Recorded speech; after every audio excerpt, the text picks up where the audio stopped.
Hay un tema llamado Design Thinking. Se trata de metodología proyectual, una nueva forma de hacer y pensar las cosas en nuestro mundo actual. Sin más preámbulo, los dejo con Jorge para que nos explique qué consiste. Muchas gracias, muy buenos días a todos. Antes que nada, las gracias a la decana Julieta Obregón por invitarme el día de hoy. Soy diseñador industrial de la Tadeo, tengo una maestría en desarrollo de producto con énfasis en Design Thinking de Swinburne University en Australia. Les cuento un poquito acerca de qué es Design Thinking. El Design Thinking es una metodología que creó un señor que se llama Tim Brown. Tim Brown es profesor de la Universidad de Stanford, y en Stanford ellos tienen una oficina de innovación que se llama ME310, ¿cierto? Ellos lo estaban trabajando desde el año 2007 y en el 2008 lograron conceptualizarla, hicieron un paper y a partir de ese año se generó una influencia grandísima en todas las facultades y en todos los desarrollos generales que se tiene como tal, como diseño proyectual como tal. Algo que es curioso es que el Design Thinking no lo creó un diseñador, lo creó un economista. Y es una metodología que no solo va para diseñadores, sino literalmente va para cualquier persona que quiera generar innovación y tener emprendimiento. La definición que tiene Tim Brown como tal es la que ustedes pueden ver en la parte superior del slide, ¿cierto? Pero yo hice mi propia definición. Design Thinking es una metodología proyectual sistémica, trabaja proyectos a partir de identificar necesidades teniendo como ejemplo un grupo objetivo definido y un contexto determinado. Fomenta la innovación por medio de la exploración y permite comunicar visualmente de forma clara y concisa. ¿Qué quiere decir eso? Quiere decir que Design Thinking nos está hablando de comunicar y de poder identificar diferentes elementos y trabajar necesidades. Muchísimas veces cuando ustedes van a hacer un proyecto y dicen, yo voy a hacer una página web, yo voy a hacer un libro, eso no es un proyecto, eso es un hacer técnico, ¿cierto? Entonces, si usted quiere ser técnico, hay instituciones que técnicamente son muy buenas para eso, pero el ser profesionales como lo son ustedes, ¿cierto? Necesita que uno piense, y piense bastante, y piense a través de necesidades, no que se programe y diga, bueno, voy a hacer, eventualmente se va a llegar a un resultado puntual como tal, pero lo que es importante acá es darnos cuenta que nosotros podemos identificar necesidades y a partir de esas necesidades poder empezar a trabajar. Bueno, un poquito acerca de la historia. En 1969 Herbert Simon, que es premio Nobel en economía, fue la primera persona que acuñó el término Design Thinking. No lo conceptualizó, pero hizo una reflexión, dijo, vea, si nosotros economistas, abogados, administradores, podemos expresar nuestras ideas a través de la parte gráfica, como lo hace un diseñador, podemos crear que todo el mundo entienda lo que nosotros estamos queriendo hacer, ¿cierto? Entonces, el término lo acuñó en un libro que se llama La ciencia de lo artificial. Y después, muchos años después, en el 2008, Tim Brown, ¿cierto? Que es como el gran gurú del Design Thinking y del diseño centrado en torno al usuario, fue la persona que empezó a trabajarlo como tal, ¿cierto? Entonces, a través de M310, pero él creó una empresa supremamente importante que se llama IDEO. IDEO está fundada por él y por uno de los fundadores de Apple Computers, ¿cierto? Está en el Silicon Valley y es la empresa líder en innovación como tal. Entonces, en esta empresa trabajan todo tipo de profesionales y la idea que ellos tienen es poder trabajar y estructurar siempre a través de la innovación y siempre a través de necesidades, ¿cierto? En el 2011 es cuando realmente los grandes programas de diseño a nivel mundial empiezan a tomar la metodología y la empiezan a implementar, y hay algo bien interesante y es que la metodología no siempre se queda solo en 5 pasos, sino que siempre va creciendo, es proyectual y va creciendo como un sistema. Tiene unas características que son bien pero bien importantes. Lo primero es que trabaja el trabajo interdisciplinario, valga la redundancia. ¿Qué quiere decir eso? Que no vamos a trabajar solo diseñadores o solo administradores o solo abogados. Todos pueden trabajar y cada quien puede aportar desde su parte, desde su experticia, ¿cierto? El diseño siempre va centrado en el usuario. Hay algo que es muy importante, es que cuando uno está haciendo un desarrollo, no es para usted y para sus amigos, es para un grupo objetivo específico, ¿cierto? No es que a mí me parece, no, realmente a usted no le parece porque es que usted no está diseñando para usted está diseñando para un grupo objetivo que tiene unas características bien importantes, ¿cierto? Entonces es muy importante que usted conozca al usuario. Algo que es fundamental es que ellos siempre se dieron cuenta que muchísimas veces la gente no entendía los proyectos porque si usted le pasa a alguien un slide lleno de texto con datos y cifras que no entiende, pues simplemente no le va a entender. En cambio, el diseño le permite a usted conceptualizar y hay algo que es fundamental que se llama línea gráfica que cualquier diseñador debe tener, ¿cierto? La línea gráfica tiene 4 elementos importantes que son color, tipografía, diagramación como tal y los diferentes parámetros de composición, ya sea ilustración o fotografía para poder comunicar una idea. Si usted tiene esos elementos dentro de una presentación, dentro de un desarrollo que usted está logrando, la gente probablemente le va a entender. La persona que trabaja Design Thinking es conocido como Design Thinker, es decir, pensador de diseño. Y esa persona tiene unas características bien importantes. La primera es que es una persona optimista, ¿cierto? No de, ay no, eso no se puede hacer. Siempre se puede hacer, uno siempre puede tener buena onda, siempre puede lograr. Es una persona colaboradora.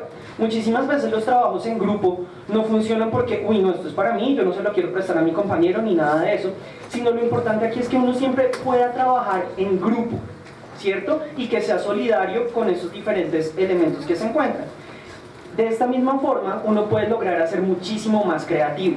Si uno es creativo, puede tener elementos, ¿cierto?, que uno le van a permitir poder entender las diferentes necesidades que tiene el usuario como tal.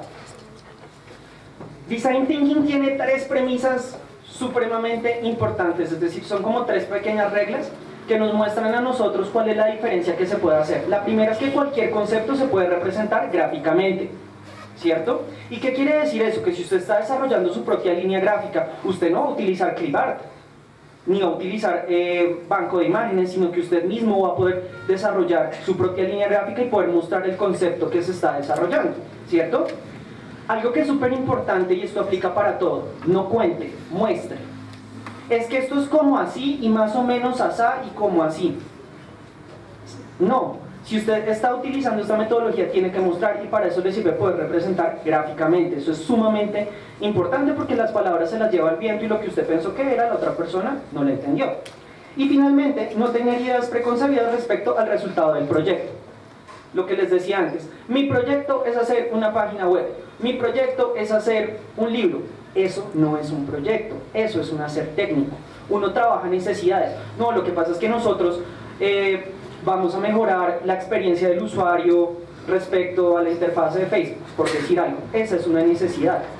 Y estamos partiendo de una premisa para poder generar un desarrollo respecto a esa necesidad. Design Thinking tiene 6 etapas, ¿cierto? La primera es empatizar, la segunda definir, la tercera idear, la cuarta prototipar, la quinta testear y la sexta implementar. Cada una de esas etapas tiene muchas herramientas de representación que son transversales, es decir, hay herramientas gráficas que yo puedo utilizar en idear y las puedo volver a utilizar en testear, ¿cierto? Empatizar y las puedo utilizar en la parte de implementación. En la actualidad hay más de 50 herramientas de representación. Algo que es muy interesante es que esta metodología no es a rajatabla, como el método científico. Primero, observación. Segundo, no. Yo aquí puedo trabajar varias etapas al mismo tiempo. Pero de esa misma forma puedo lograr y utilizar diferentes tipos de herramientas en diferentes ciclos. Entonces es muy interesante porque la misma herramienta puede funcionar en varios ciclos. Ya les voy a explicar en qué consiste cada etapa y, bueno, no les voy a mostrar las 50 herramientas porque si no aquí nunca acabamos, pero sí algunas de las principales. Bueno, empatizar. ¿Qué es empatizar? Es la etapa número 1. Y empatizar es conocer a los usuarios actuales o potenciales para diseñar desde el interior de la necesidad del mismo. Algo que es fundamental es que antiguamente se consideraba que el diseño era un valor agregado.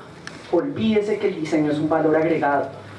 En Design Thinking se dan cuenta que el diseño siempre tiene que estar en todo el proceso creativo del desarrollo como tal, ¿cierto? Entonces, empatizar es poder entender al usuario, saber cuáles son sus necesidades, ¿cierto? Conocer muy bien el lugar donde interactúan, qué es lo que hacen, ¿cierto? Entonces, empatizar es fundamental para que nosotros podamos entender los diferentes elementos de composición que se están manejando. La primera herramienta que nosotros trabajamos acá, y esta se maneja muchísimo en emprendimiento, es un árbol de problemas, ¿cierto? ¿Qué es lo que pasa? El árbol de problemas varias veces empieza al revés. Uno normalmente no ve las causas, sino ve los efectos y las consecuencias. La gente se cola en Transmilenio. ¿Eso es una causa, un efecto o es el problema? ¿Cierto? Es una consecuencia, pero ese no es el problema, eso es causa de algo. Entonces, de esa misma forma, uno puede empezar cuando la gente dice, no, profe, es que yo no sé qué puedo hacer, cómo lo puedo estructurar, qué es lo que necesito hacer.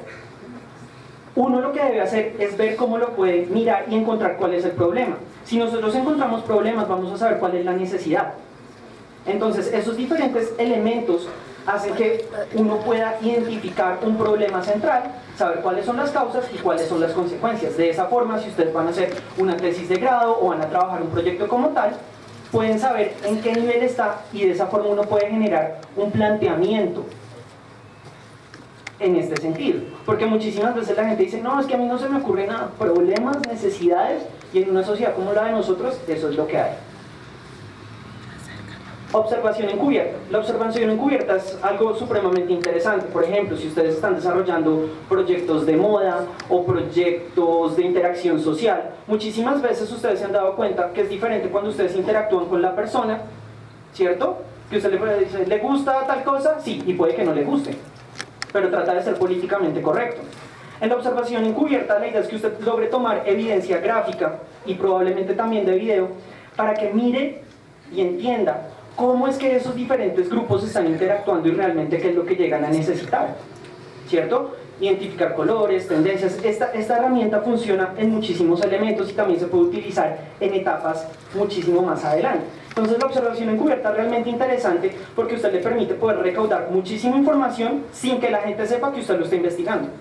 Porque cuando la gente sabe que usted lo está viendo, empieza a actuar de una forma diferente, ¿cierto? Entonces aquí usted realmente sí puede saber qué es lo que esa persona quiere o piensa. La entrevista. La entrevista es una herramienta bien interesante. En el método Design Thinking se recomienda que lo haga en parejas. ¿Por qué en parejas? Porque muchísimas veces las personas no dicen lo que piensan con la boca, sino con sus gestos, ¿cierto? Lo que se conoce como lenguaje no verbal. Entonces, usted puede estar haciendo las preguntas, puede estar grabando, pero adicionalmente está con un compañero y ese compañero usted le permite poder identificar los comportamientos que con el cuerpo la otra persona está teniendo como tal, ¿cierto? Entonces, la parte del lenguaje no verbal, pues es importante como para tenerla en cuenta. Definir es la segunda etapa. En la primera etapa usted logró identificar una necesidad y poder empatizarla. En definir va a empezar a definir el problema como tal, ¿cierto? Entonces usted empieza a ordenar, a clasificar, ¿cierto? Y a saber cómo puede identificar cierto tipo de necesidades. Hay algunas herramientas que le pueden ayudar a definir un problema o a definir una necesidad. La primera es la infografía, ¿cierto? La infografía es una forma muy pero muy interesante porque es que usted le permite poder mostrar muchísima información, ¿cierto? Muy conceptualizada, con una línea gráfica bien definida. Algo que es importante es que ustedes se van a dar cuenta que siempre la línea gráfica está presente. ¿Por qué? Porque eso es la identidad visual que se le está dando a algo.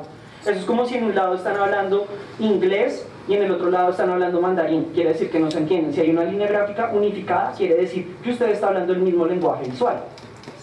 Hay muchísima información, ¿cierto? Entonces usted logra clasificar, siempre están los mismos elementos de representación, pero yo estoy conceptualizando mucha información como para poder tabular esa información.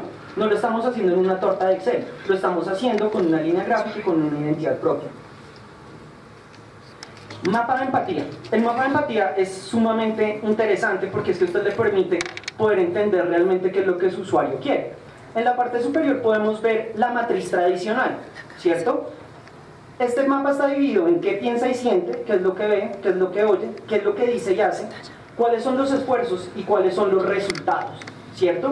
¿De qué? Pues de la investigación previa que usted hizo en la fase anterior, de la información que usted logró recolectar. Pero algo que es fundamental es que cuando nosotros vamos a mostrar esto, ya sea a un cliente, ya sea en clase, usted no le va a llenar un slide de texto porque eso no comunica y la gente se aburre, ¿cierto? Algo que es importante es que uno logre ser asertivo a nivel visual y que logre mostrar. Entonces, esta es una conceptualización gráfica de un mapa de empatía y logramos ver los diferentes elementos gráficos que están mostrando a través de un resultado específico como tal. Un mapa mental. El mapa mental seguramente todos ustedes lo han trabajado en algún momento, ¿cierto? Desde el colegio. Y es una herramienta muy sencilla. Tenemos una idea central, ¿cierto? Y a través de esa idea central nosotros empezamos a descubrir los diferentes elementos que nosotros queremos trabajar. Entonces es importante tener claro lo que es la idea, la necesidad, y cuando vayamos avanzando logramos definir algo que es el concepto. El concepto es lo que hace que un proyecto tenga pies, porque es lo que realmente permite que los elementos comuniquen y que logren tener una aprehensión, un estilo bien definido de lo que se quiere mostrar como tal, ¿cierto? Entonces, en esta parte vemos una estructura tradicional de mapa mental, pero en la parte izquierda podemos ver una estructura de mapa mental con línea gráfica, ¿cierto? Entonces está inspirado en los árboles. Este es un mapa mental de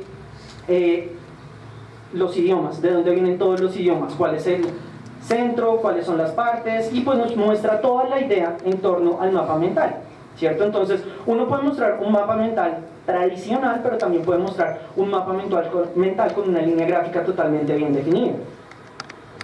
Nuestra tercera etapa se llama idear, ¿cierto? Idear es lo que realmente a un profesional lo diferencia de un técnico o de un tecnólogo, ¿cierto? Porque nosotros no hacemos una labor operativa, sino el idear es poder pensar, y pensar es tremendamente difícil, ¿cierto? Para que usted piense necesita poder tener referentes visuales. Uno no aprende a diseñar bien de la noche a la mañana, sino la única forma, o sea, el buen gusto no nace por generación espontánea. El buen gusto nace porque usted ha visto muchísimas cosas y ha trabajado muchísimas cosas y le permite poder estructurar diferentes elementos, ¿cierto? Entonces, en idear nosotros logramos tener como muchas ideas, pero empezamos a identificar cuál es una posible solución y cómo podemos enfocarla hacia esa parte. Esta es probablemente una de las herramientas más importantes que tiene Design Thinking. Esta es la promesa de valor, ¿cierto? Es una matriz que se llama promesa de valor y está ligado al modelo de negocio Canvas.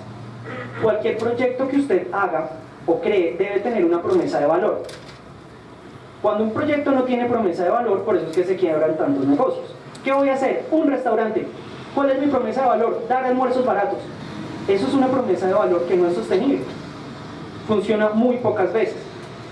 Actualmente podemos identificar una promesa de valor que funciona con precio, que son los almacenes de uno, ¿cierto? Los almacenes de uno lograron estructurar su promesa de valor a través de bajos costos, pero esa es la excepción a la regla, ¿cierto? Una promesa de valor bien estructurada es la de WhatsApp. Estoy seguro que todos están familiarizados con WhatsApp.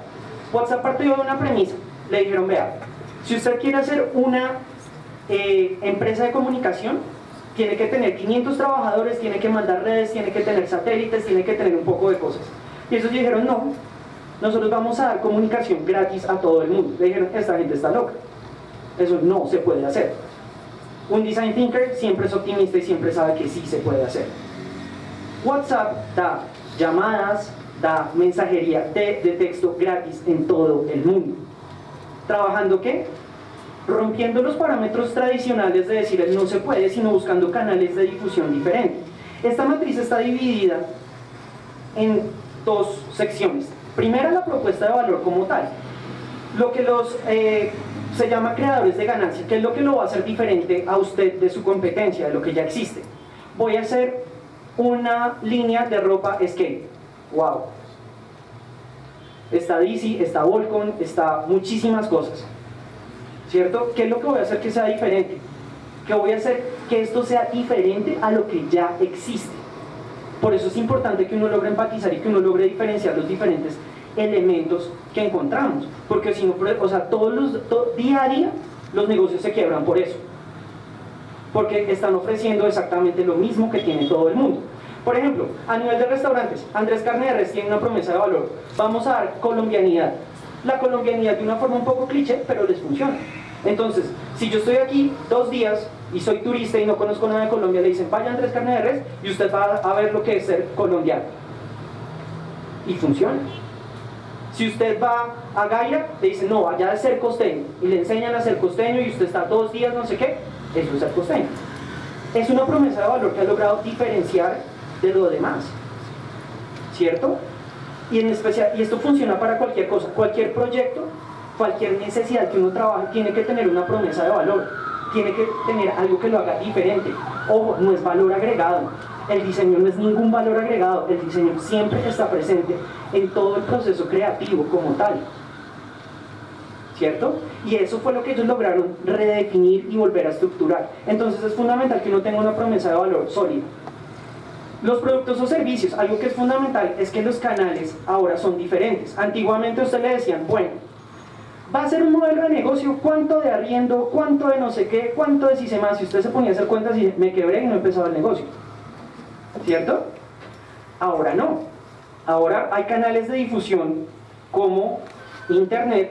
Usted no necesita tener ninguna oficina, ningún local, ¿cierto? Y tiene un medio diferente para poder generar una distribución de lo que usted tiene, ¿cierto? Entonces el producto o el servicio, porque eso es algo importante, ¿no?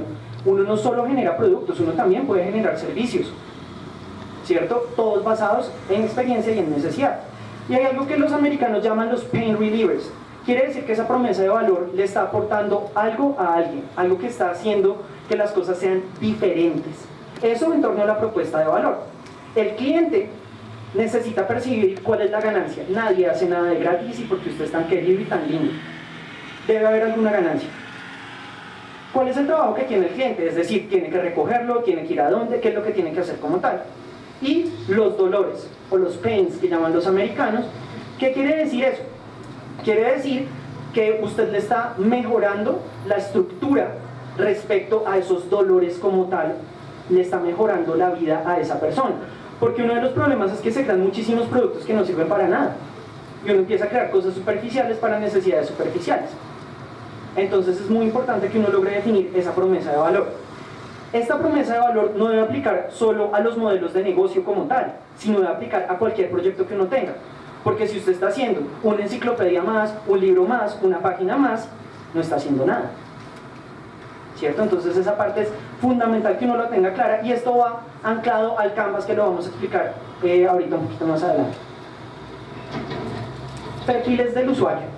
El perfil del usuario es fundamental, porque recuerda que usted está diseñando para un grupo demográfico específico, ¿cierto? Entonces usted tiene que conocer muy bien a su usuario, y la mejor forma en la que usted lo puede hacer es creando un perfil. Entonces tiene nombre, crea un arquetipo del usuario, de toda esa información que usted logró recolectar y que ahora está pensando, la logra identificar y la logra mostrar. Si ustedes se dan cuenta, podemos ver una línea gráfica relativamente clara, podemos ver los colores, los elementos que trata de mostrar. Si usted es ilustrador, trabaje ilustración. Si usted es fotógrafo, trabaje fotógrafo. Recomendación: nunca bajo ninguna circunstancia trabajar clipart. No tiene presentación que uno muestre una presentación, valga la redundancia, con clipart. Eso no es profesional. Moodboards. Los moodboards son una herramienta que no vienen del diseño ni industrial ni gráfico. Viene del diseño de modas. Y no es que uno se ponga a hacer collage. Ay, yo hice un collage, entonces ese es mi moodboard. No. Un moodboard es un cartel que a usted le permite identificar y mostrar diferentes elementos de forma gráfica. Usted puede tabular color, prendas, texturas, diferentes tipos de elementos que a usted le permiten poder clasificar. Créanme que esto es muchísimo más fácil mostrar un chart de estos en el que usted esté mostrando los diferentes elementos a que usted muestre, ¿cierto?, un documento en Word supremamente denso, lleno de muchísimas cosas. Esto comunica gráficamente y pues está mostrando la idea de lo que usted quiere mostrar. Esta herramienta funciona en todas las etapas del proceso creativo. Usted puede utilizar moodboards en cualquiera de las diferentes etapas. Cuarto, prototipar. Prototipar es algo bien interesante porque antiguamente Si usted quería hacer el prototipo de un carro, literalmente le tocaba hacer el carro como tal y era un proceso sumamente costoso. En la actualidad, Design Thinking se caracteriza porque maneja muy bajos costos. Esta es una metodología económica. No tiene un lenguaje supremamente difícil que la gente dice, venga, llevo haciendo marco teórico como unas 10 semanas y no sé para qué me sirve esto. ¿Sí? Usted conceptualiza aquí rápido. Cuando usted lee los papers de investigación y los diferentes libros, aquí no le hablan como teoría general de sistemas de la negantropía, entropía y desarrollo general del sistema como tal. Y usted dice, venga, aquí yo no sé lo que me están hablando. Aquí usted ve cuál es la situación y ve la estructura como tal, ¿cierto? Entonces, el prototipar es importante porque usted le permite poder llevar eso que usted tenía como idea ya a un concepto mucho más real. Y lo primero que nosotros tenemos es el modelo Canvas. Y con el Canvas se ha cambiado muchísimas cosas. ¿Por qué? Porque es que antiguamente usted le decía, bueno, las 4P son no sé qué, y tiene que hacer tal cosa, y le empezaban a sacar gastos que eran totalmente innecesarios. El Canvas es un modelo de negocio basado en promesa de valor, que lo debe tener cualquier desarrollo que se esté generando. Entonces, si uno logra tener una promesa de valor bien clara, bien estructurada, pues permite mejorar muchísimas cosas. Y entonces tiene una matriz, ¿cierto?, que tiene los diferentes elementos. Tiene la promesa de valor, va como ven, como lo pueden ver. La relación con el cliente. Y es que la relación con el cliente no es decir, es que yo voy a estar pendiente de todo lo que el cliente me diga. No, como usted logró identificar las necesidades, va a saber qué es lo que esa persona realmente quiere y está buscando. ¿Cuáles son las necesidades de los clientes? Ingresos, ¿cómo se van a obtener ingresos como tal? ¿Cuáles van a ser los canales de distribución? Los recursos claves, que es lo que nosotros estamos buscando como tal. ¿Cuáles son los costos? Alianzas estratégicas, y eso es fundamental, porque es que, por ejemplo, si usted tiene una empresa de ropa, usted no va a maquilar todo el proceso, sino usted puede conseguir un taller que le maquile, otro que le estampe, y finalmente usted no necesita ni tener ni máquina ni nada de esos diferentes elementos que uno pues podría estar buscando. Y las actividades clave, buscar estrategias de comunicación. Y créanme que una estrategia de comunicación no es poner a alguien en la esquina a repartir flyers. O sea, cualquier persona puede hacer eso, no tiene que venir a la universidad para aprenderlo. Con los nuevos elementos que uno está teniendo, usted puede generar estrategias de comunicación digital que no cuestan nada. Usted le puede generar beneficio, puede generar muchísimas cosas a muy bajo costo. Entonces usted puede tener un producto exitoso sin gastar mucho dinero, lo cual es fundamental como para poder estructurar toda esta parte. El Canvas, si ustedes se dan cuenta, eventualmente yo voy a tener que echar números, pero no inicialmente. Porque si yo logro tener claro cómo es que voy a hacer las alianzas, quién me va a facturar tal cosa, quién me va a estructurar tal cosa, entonces yo no necesito ni arriendos, ni bodega, ni local. Y es importante, y eso es una forma muy diferente de ver los negocios a cómo se ven ahora. ¿Cierto? Como se veían antiguamente, perdón. Porque, no, entonces registre en Cámara de Comercio. Eso no hace que usted tenga un negocio. O sea, que usted tenga un certificado de constitución y gerencia no significa que usted sea un empresario ni nada por el estilo. Y eso son cosas que han ido cambiando y que nosotros queremos tener diferente. Porque me imagino que a muchos de ustedes les interesa el emprendimiento, quieren ser sus propios jefes y poderes. Eso sí se puede hacer, se lo aseguro que se puede hacer, pero se tiene que hacer con los modelos actuales, ¿cierto? Porque si usted uno echa cuentas con eso y no, ya se quebró y no empezaba nada. Paper prototyping o el prototipado en papel es una de las mayores innovaciones que ha tenido esta herramienta. ¿Por qué? Porque antiguamente era, o sea, para que usted hiciera una aplicación o para que usted hiciera un diseño de interfase, literalmente tenía que tener casi toda la interfase totalmente desarrollada. Ahora usted puede hacer un mockup, ¿cierto?, en papel, y lo graba con su teléfono y mira si esa interfaz si funciona o no funciona. En YouTube ahorita hay muchísimos tutoriales de cómo hacer su propio paper prototyping. ¿Qué no funcionó? No pasa nada. No pasa nada. ¿Qué se perdió? 2, 3 horas. Vuelve, rediseña, vuelve y lo hace. Una de las cosas interesantes de Design Thinking es que equivocarse no está mal. Es mejor que usted se equivoque muchísimas veces en este tipo de elementos a que ya en el futuro, cuando las cosas ya están supremamente complicadas. Entonces el paper prototyping funciona de muchas maneras y es una forma muy económica, especialmente de poder testear interfaces de aplicaciones e interfaces para páginas web. Algo que es importante es que, por ejemplo, también se pueden hacer prototipados en poliuretano. Y por ejemplo, actualmente los prototipos de carro se hacen en poliuretano. Usted ya no necesita tener que hacer muchísimas cosas de forma sumamente pesada y costosísima, sino hacer todo este tipo de cosas son muy económicas. Entonces a las empresas les sale muy barato poder hacer esto. El storyboard. El storyboard es otra cosa que tampoco viene del diseño. ¿De dónde viene el storyboard, muchachos? Del cine, ¿cómo no? Correcto. Y es una forma también muy fácil, muy sencilla de poder saber y poder hacer como un prototipo de algo de lo que usted esté trabajando, si funciona o no funciona. Entonces es bien interesante porque si usted está creando un producto o si usted está creando un servicio, usted puede hacer un storyboard y mirar cuál es la experiencia, cómo es que está funcionando. El storyboard es una herramienta transversal, se puede utilizar en varias etapas del proceso creativo como tal, ¿cierto? Si ustedes se dan cuenta, todas estas herramientas como tal están mostrando muchísimos elementos que a usted le permiten hacer las cosas fácil y trabajar necesidades bien estructuradas. Testear es la quinta etapa. ¿Y en qué consiste testear? Listo, usted ya creó un prototipo, usted ya tiene una idea, está trabajando en una necesidad. Ahora vamos a ver si esa idea, si ese prototipo funciona o no funciona. Porque las palabras se las lleva el tiempo. Entonces, algo que es importante es que hubo un momento en que el diseñador se volvió un demagogo, entonces tenía un discurso súper florido y le hablaba, y dice, venga, pero conceptualice, muéstrame qué es lo que está haciendo. Y por eso siempre es importante aquí no contar, sino mostrar, muéstrame qué es lo que está haciendo. ¿Qué herramientas tenemos? User Journey es el diario del usuario. Este fue un proyecto que yo trabajé en la ciudad de Melbourne y consistía en incentivar el uso de la bicicleta en el centro de la ciudad, ¿vale? Entonces, si yo estoy hablando de montar bicicleta, de incentivar el uso de la bicicleta en Melbourne, ¿qué tengo que hacer? Pues ir a montar bicicleta en la ciudad y saber por qué la gente sí monta o no monta.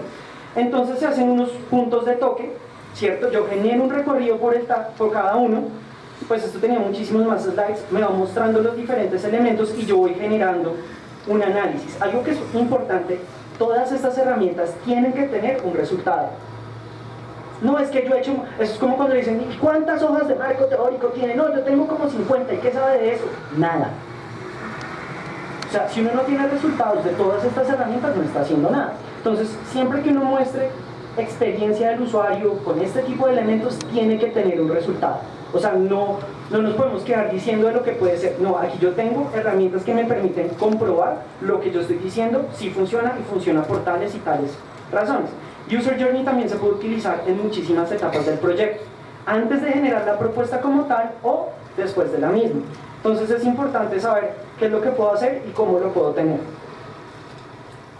Este es un User Experience Map, un mapa de experiencia del usuario. Este fue otro proyecto que trabajé y era sobre niños, ¿cierto? Entonces, como ustedes saben, hay muchísimos padres que no pueden estar pendientes de sus niños y que aparte de la jornada que tienen día a día, también nos están, pues necesitan como un extra, como un elemento diferente pues para poder tener a los niños. Pero hay algo que es importante, usted con un niño no tiene una ecuación de 2 más 2 igual 4. Usted puede tener su usuario, crear un número de escenarios, un número de actividades para tener un número diferente de reacciones, ¿cierto? Eso me está comunicando que yo estoy visualizando diferentes usuarios en diferentes tipos de elementos de comunicación como tal, ¿vale? Cuando usted está creando un proyecto para un niño, usted no tiene que pensar solo en el niño, porque el niño no va a comprar su producto o no se va a inscribir en su servicio. ¿En quién tenemos que pensar? Por supuesto que sí, ¿cierto? Entonces, algo que es importante es que usted piense en la experiencia del usuario directo, pero también en la experiencia del usuario indirecto. Entonces, ¿qué es lo que nosotros podemos hacer para lograr estructurar los diferentes elementos de comunicación, ¿cierto? Entonces, este tipo de elementos, en vez de tener un carretazo ahí de 500 hojas, me permite mostrar a mí de forma gráfica qué es lo que quiero y qué es lo que estoy mostrando como tal. Service Map o mapa de servicio. Esto literalmente resume cuando uno está estructurando un servicio. Este proyecto tenía como idea principal poder incentivar a los ciudadanos de Melbourne a poder utilizar más la bicicleta. ¿Por qué? Porque Australia es uno de los países más obesos del mundo. La gran mayoría de impuestos, la gente paga muchísimos impuestos pero ese dinero no se va para trabajar las diferentes necesidades, para prevenirlas, sino para hacer los tratamientos, bypasses gástricos y ese tipo de cirugías que son sumamente costosos. Entonces lo que se creó aquí fue un servicio. Tenía una bobina que se instalaba en la bicicleta. Esa bobina estaba anclada a una aplicación. Cada vez que usted iba pedaleando, iba acumulando millas. Por cada milla que usted pedaleaba tenía $1, pero ese dólar no se lo daban a usted así, sino lo que hacía usted era poder redimir ese dinero por exención de impuestos, por pago del servicio público el día que está lloviendo y usted no quiere manejar su bicicleta. ¿Por qué? Porque ya no se paga directamente, sino todo es con máquina, entonces se le generó un código QR que pudiera leer y poder descargar. Entonces, si usted en el año pedaleó 600 millas, por decir algo, está ahorrando $600. Usted está siendo saludable, el gobierno no está gastando dinero en curar sus enfermedades, sino lo que está haciendo es prevenir.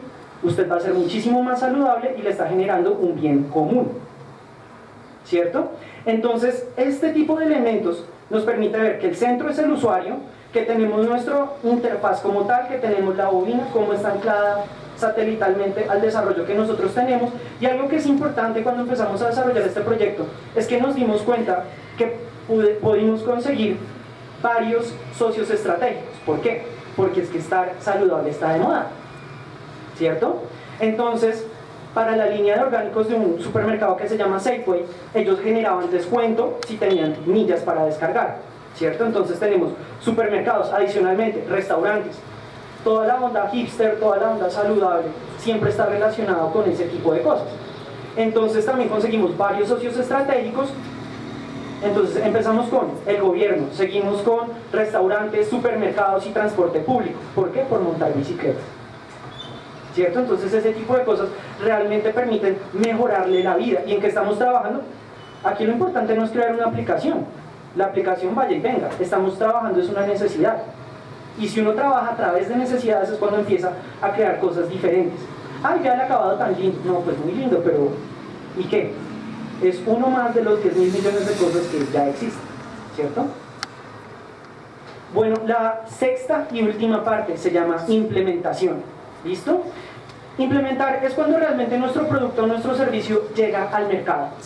No hay ninguna fórmula mágica que me diga esto va a funcionar y va a vender X o Y unidades. Pero probablemente si usted reconoció las necesidades del usuario, trabajó los diferentes elementos, probablemente su producto va a ser exitoso. ¿Qué herramientas nos pueden ayudar a trabajar esto? Bueno, es fundamental una estrategia. Para que usted genere una estrategia, necesita tener un producto o un servicio, primero que todo. O sea, antes de que usted genere una estrategia o genere X o genere tal cosa, necesita tener un producto o un servicio para a ese producto o a ese servicio poder generar la estrategia. Es importante que uno reconozca los canales. Si usted le va a dirigir un proyecto a señores de 70 a 80 años que no manejan teléfonos ni computadores y usted hace una estrategia digital, pues no sirve. Y eso pasa, no, es que ahora todo el mundo hace digital, tenemos que hacer digital. No, tiene que reconocer ese perfil del usuario, para eso le sirve poder estudiarlo, generar propuestas que estén acorde, saber cuál es el lenguaje visual que ellos están trabajando, qué es lo que quieren hacer, cómo lo quieren estructurar. Entonces, si yo genero una estrategia asertiva, que pueden salir a muy bajo costo, entonces por ejemplo Stereo Picnic tenía, monte una foto y le damos 10% de descuento para usted y sus amigos y genérele tal cosa, ¡pum! ¿Cuánto le costó eso a Stereo Picnic? 0 pesos. Pero el auge que tuvo replicó, ¿cierto? Entonces, no, es que lo que pasa es que yo quiero hacer un BTL que tenga tal y tal cosa. Listo, eso funciona, pero pues tenemos que ver primero la parte de costos y cómo podemos conseguir y hacer estrategias a muy bajo costo, porque sí se puede hacer. Algo que es importante es que esta estructura como tal que les acabo de mostrar, pues se puede resumir básicamente en esto. En la parte superior nosotros podemos ver nuestras 6 etapas, ¿cierto? Tenemos enfatizar, definir, idear, prototipar, testear e implementar. Y tenemos las herramientas que estamos trabajando, tenemos árbol, bueno, observación. Pero algo que es fundamental es que, por ejemplo, idear y prototipar normalmente se trabajan al mismo tiempo. A medida que usted tiene una idea, va conceptualizando, va desarrollando, ¿cierto? Entonces es una metodología flexible. A usted le permite poder trabajar muchas cosas a diferente tiempo, ¿cierto? ¿Que usted tiene un marco teórico? Sí lo tiene, pero no de la forma tradicional en la que usted coge Google y coge y pega y ni siquiera leyó qué es lo que tiene. Sino realmente está todo enfocado y todas estas herramientas las está aplicando uno mismo, ¿cierto? Entonces es fundamental porque nos permite resumir los diferentes elementos que nosotros vamos a tener, ¿cierto? Que nosotros estamos teniendo. Entonces, si ustedes se dan cuenta, hay cosas que son fundamentales. Cualquier proyecto tiene que tener promesa de valor. Si su proyecto no tiene promesa de valor, está frito, así sea un proyecto social. ¿Por qué la gente va a participar en lo que usted tiene?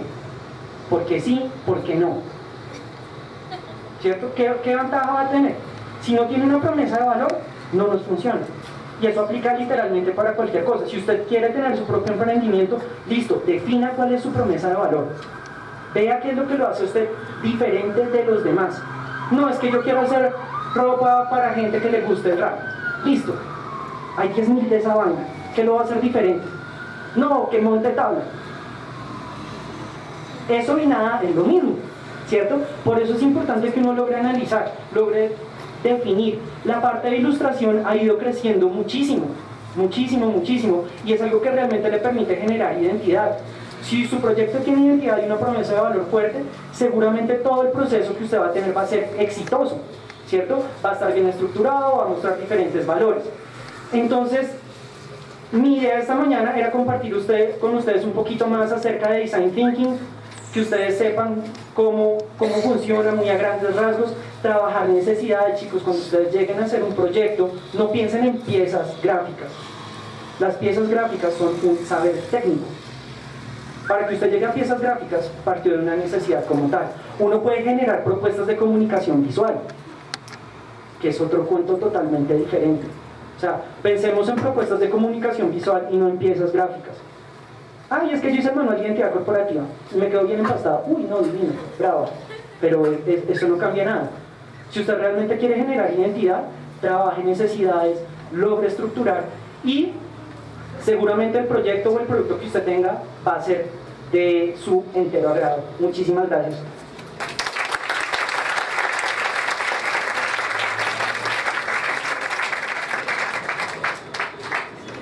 Bueno, tengo preparada una actividad, un tallercito para que podamos aplicar un poquito lo que hemos hablado el día de hoy. ¿Qué es lo que vamos a hacer? Nos vamos a reunir en grupos de 5 personas. 5 personas y vamos a trabajar, ¿cierto? Vamos a hacer de cuenta, gracias chicos, que vamos a estructurar un proyecto. Vamos a trabajar necesidades. ¿Y cómo lo vamos a hacer? A través de la primera actividad,